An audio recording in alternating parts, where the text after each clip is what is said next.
Views and followers equal millions of dollars, right? Wrong. Completely false. Today I'm going to break down the 7 myths that are holding content creators back from making millions. And if you're just starting your content creation journey here in 2024, I'm going to show you the steps you should take to even beat the guys that have millions of followers. Because at the end of the day, views, likes, and followers do not pay the bills. Sales, revenue does though. Myth number 1, ad revenue and brand deals are my golden ticket as a creator. That's completely wrong. Think about it this way. If you remember the adpocalypse out when PewDiePie said the funny N-word, advertisers pulled out and a lot of creators actually went broke because they only had one income stream and all of the brands left YouTube. So the main income source for most creators, brand deals and ad revenue, dried up overnight. So the ones that were relying on that died, and the ones that actually use social media like what it actually is, a gold mine for traffic to funnel into their actual business, those are the people that not only survived in that time, but they thrived in that time. Which is why I fully push selling courses as your true gold mine as a content creator in 2024. Myth number 2 that builds onto that is that courses are just super scammy. They're an internet scam, aren't they? Let's talk about genuine value versus fake sponsorships. So I was actually watching, and I love this guy, his name's Moon. I was watching this one creator and he was talking about how content creators are all sellouts. They're evil, they're stupid, blah, blah, blah, blah, blah. And they're not genuine to their audience. They don't serve their audience well. And then he rolls that right into a World of Tanks promo. He runs that into a promotion that completely kills the point that he's trying to make, losing his integrity with his audience. In fact, I stopped watching after that because I knew, oh, he's just saying stuff. He doesn't actually live it. People see through your promotions. They know that you need to do these brand deals to actually create content for them to survive, to give out this content for free. But at the same time, if you're going to do that, if you're going to go down that route, which isn't impossible, I know so many creators that make millions of dollars a year off sponsorships, you need to make sure that your brand deal aligns with your brand. And if not just aligns with your brand, aligns with the video you're creating. You see Mr. Beast, he adds all of his brand deals into the video. It's part of the challenge, or it's part of the actual video itself, so it feels authentic. Social media is about authenticity, which is why when you see Hollywood channels like Brie Larson, even The Rock, you don't actually see them gain a shit ton of subscribers, which you think they would because they have billion-dollar blockbusters in the theater and they're so well known.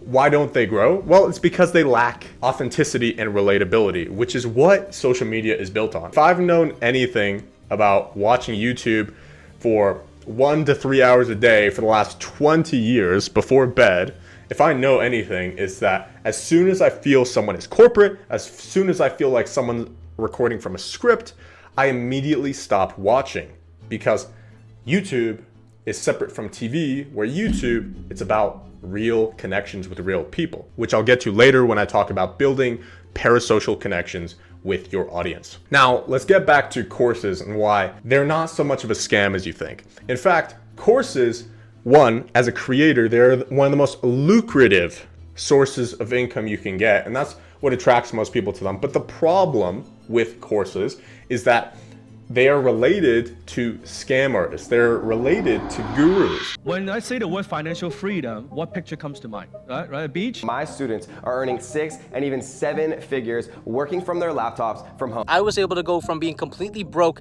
in debt in university, to making over $86,000 in just my first 60 days. Free training. Join our completely free training. But for example, do you think Alex Hormozi is a scam artist? Do you think he is just a guru? Absolutely not, because he has integrity behind his brand. But do you know how Alex Hormozi actually got famous? He got famous off of selling courses to gym owners. Now, you might not know this because in every interview, in every podcast, which I've known Alex since 2019. So I've seen this guy blow up, but in every podcast and an interview, he's very specific to say how he generated his first cash sum to go ahead and build that into his $300 million a year empire right now. It was from gym launch, selling courses, but he calls it a licensing program. And he makes very sure, if you look at any clip of him talking about courses, him selling courses, he always says, no, it's not a course, it's a licensing program.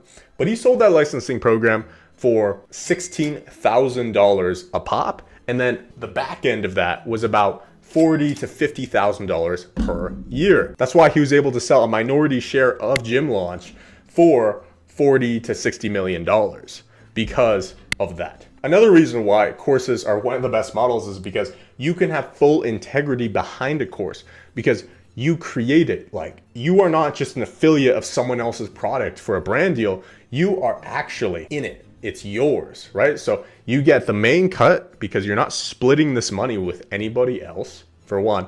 And two, you get to respond to your audience's questions, their problems, by creating custom solutions for that. And if you're not the one that's standing fully behind that, I don't know who is. So I feel like that has the most integrity as a creator, and two, the highest lucrative advantage as a creator. As Warren Buffett invests, as everyone knows, Warren Buffett's the world's best investor, is he invests in unique, expensive, sticky air. So just USA, right?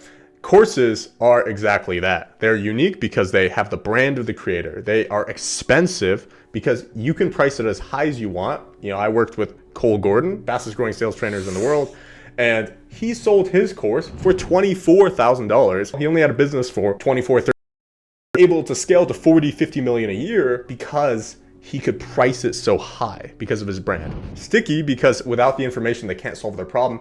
And air because after you create the course once, it doesn't cost you anything. If you're gonna make, like our creator clients, you're gonna make $30,000 to $50,000 to $100,000 to $200,000 a month with this thing, it is a cash generating machine that is full of integrity. If you take brand deals and you shill them because you got the bag and your audience sees that it is not aligned with your brand, not aligned with your integrity, not aligned with your character, that hurts your brand. That doesn't help your brand. Selling a course that is integral to your values and actually solves your audience's problems while making a sustainable profit allows you to be fully in integrity in your brand and your brand equity. So the relationship with your customers and your audience actually goes up. It does not go down. This is why if you want to become a millionaire content creator in 2024 or maintain or grow that in 2024 as a content creator, you should be selling your own course. And full recommendation, don't call it a course. Call it a licensing program. Call it a workshop. Call it something else because the association is gone. It's like when vegans had a bad rap. If any of you were in those animals' position, I'm sure you wouldn't want that to happen to you. If your oppressor has a choice, you would want them to choose the choice of non-violence and peace. What about plants? Do they have a choice? So they just call it plant-based, right? And plant-based stuck ever since, even though it is just vegans. That's it. Myth 3, which is single platform focus. One platform is enough for success, right? Wrong. Omnipresence is the new norm. Let me show you why. When I used to work with billionaire Grant Cardone, he had this saying within his team, which is sales statistically happen because they had hundreds of thousands, if not millions of leads per year. They found that sales, usually high ticket sales, happen between 5 and 12 follow-ups. That stat was a little before 5 years ago when TikTok invaded everyone's mind, especially in the pandemic where TikTok grew to the fastest platform in the world. Actually, what happened is that people need more stimulation now to make a purchase. They need more because they see, when they do shorts, they see so many different creators they could buy from, that they could be a fan of, that they could build a relationship with. So you need to work double as hard to go and get the sale because people's minds are fractured now. Back in the 70s, people were exposed to 100 to 500 ads a day. Nowadays, it's up to 10,000 to 14,000 ads per day. So you need to be the one building the relationship with your audience, not all the advertisers. You don't know if your audience is all on TikTok, all on YouTube. They listen to podcasts when going to the gym, like me, or they are on Pinterest, or they're on Snapchat, or on Instagram, all this stuff. I'm not saying you need to post on every single platform, but if you can, using a tool like we use called Metricool, you can post on all the major platforms on the exact same time. Anyway, my camera died, so I'm gonna go and talk to this camera instead. Myth number 4 is no one can capture my editing style. This is very incorrect because you see the best creators on earth, they have teams of editors. They don't just have one editor. Over the last year, I've had 20 full-time editors, full-time, strictly doing short-form content for me. You can replicate the style of any editing. You just haven't spent the time to show it. I believe fully that humans can learn any skill. For me, I started in graphic design on a Call of Duty team when I used to play 10 to 12 hours a day. And I started there. And then my team said, oh, I need editing skills. So then I learned Camtasia and I learned editing. You know, that's not the best as Premiere, but whatever. I learned graphic design. So I learned Photoshop and Canva. I needed to learn data analytics, so I learned Google Sheets and how the formulas work there. I needed to know automation, so I learned Zapier and Pabbly. I needed to know how to use APIs, so I learned a little bit of Python. I am a true creation of self-taught. In the same way, you can teach your editor how to edit the way you want. For me, I trust my editor more than I trust my own editing skills, so I let him do it. But we talk about the styles that we want to replicate. Leverage is what you want. Editing, it is high leverage because it creates retention, which creates viewership on the videos because more people watch to the end, the algorithm pushes it, and that creates virality. But problem with that is if you're the one doing it and you might be spending a week, it's higher leverage if you get an editor who spends his whole life doing that and is better than you at it. And you need to have the humility to say, yeah, this person is better than me at this. You need to go hire an editor and do that as soon as possible. I knew I couldn't scale on YouTube without one, and you need to do the same if you are editing every single one of your videos. Frankly, it is a waste of time, and you can teach any part of the process to someone else. Myth 5, solo success. This is where you say stuff like, I can take on giants like Disney and Netflix and Mr. Beast on my own. That's completely fucking wrong, especially in 2024. Your team is your superpower for growth. And this builds on to the last point because it's about leverage, right? On the bottom of the leverage pyramid is labor. I learned this leverage pyramid stuff from my buddies Naval and Hermosi. When they told me this is how it goes. Frankly, this stuff changed my life. Is on the bottom. This is people, your team. This is how you can replicate yourself. And another thing to add about leverage is that this is the reason why the rich people and the top creators, why they exponentially win and not why it's a linear growth curve. It is a hockey stick curve. When you talk about straight production, the top of the pyramid, which is what I am doing right now, is content and code. Facebook is only as big as it is because they don't have as much expenses. They just have to pay for server costs and maybe developers.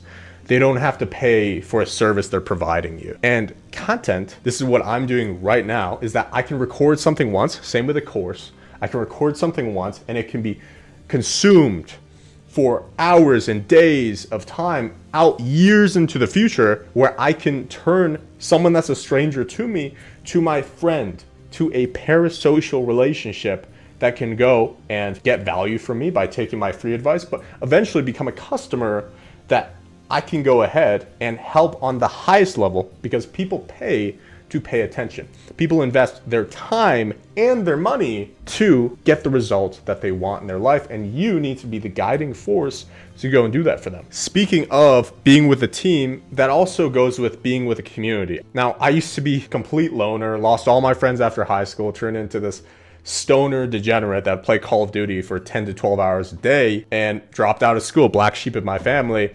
It wasn't until I found a community, I found a team, I found people that would hold me accountable, that's the biggest piece, to actually setting deadlines and hitting them, increasing my integrity because what I say is what I deliver. This is exactly why I made the Course Capital community because these are also content creators that want to get rich, become millionaires in 2024 with everything that I use to make $10.3 million in course sales in 29 months by the age of 22.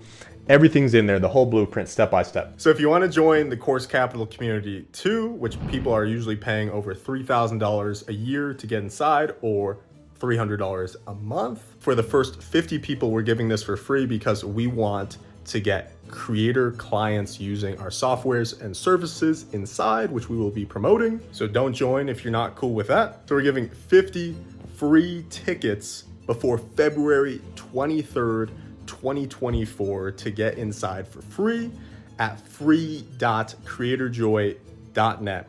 If you're watching this after Friday, February 23rd, 2024, or all the tickets are all taken, again, I'm sorry. You'll have to keep watching my videos for when I promote this again, if I happen to promote this again. So go to free.creatorjoy.net. You'll see it's a simple email opt-in on screen, and you can go ahead and get one of those free tickets for yourself. All right, back to the video. Tech is too hard for me. I can't do tech. Most creators that I work with say tech is too hard for me, right? I give up on tech stuff. And for me before, I was a complete tech dumbass. I didn't know how to even use a Google Sheet. I didn't even know what Slack was. I didn't know what Zapier was. I didn't know what APIs were. I didn't know how to use AI. I thought it was too complicated. It wasn't giving me the outputs that I wanted. So that's completely wrong. Here's the reframe that I took that got me to the place I am with automations and AI and knowing how to build websites, do copywriting, all this stuff, all these skills, is that today's tools make tech accessible for everybody. Now, what do I mean by that? So when I don't know something, so for example, I learned ChatGPT and how to use APIs recently to do software tasks. I don't know Python yet. That's one of my goals this year, is to learn Python. When I don't know something, I didn't know how to use this one scheduling software, Metricool, with my automation software, Pabbly. And so I go on YouTube and I type how to do this, how to schedule from Pabbly. How do I find the Metricool API? What do I do, right? And I search that into YouTube. And I look at not just one video, I go and I open links to 1, 2, 3, 4, 5 videos until I understand. You see, that's the difference, is that before I spent $60,000 on courses and I would watch them, but I wouldn't take action, or I would watch them and I wouldn't implement. You don't need to read hundreds of books a year. You don't need to read a book a week. You don't need to listen to every audiobook or every podcast or every course. You don't need to do that. The secrets are in plain sight, guys. If you like an ad, this is what I do. I go and I screenshot it and I put it in my inspiration deck. I've learned so much more, like 80% more, just looking at the world and saying, oh, this is how they are selling me. We're in a capitalist society, so I should go and copy that. I like that. I want to do that myself. I've gained so much secrets by just reverse engineering these people, because the sales pages are live. Apple.com is literally a sales page and how they generate trillions of dollars in market value. Myth 7. Shorts are enough for brand growth. This is completely wrong, and you can see this example. I believe it was VidCon 2021 or 2022, where there was a creator that had a small following, under 100,000 followers, relatively speaking, and there was a TikToker that had millions of followers.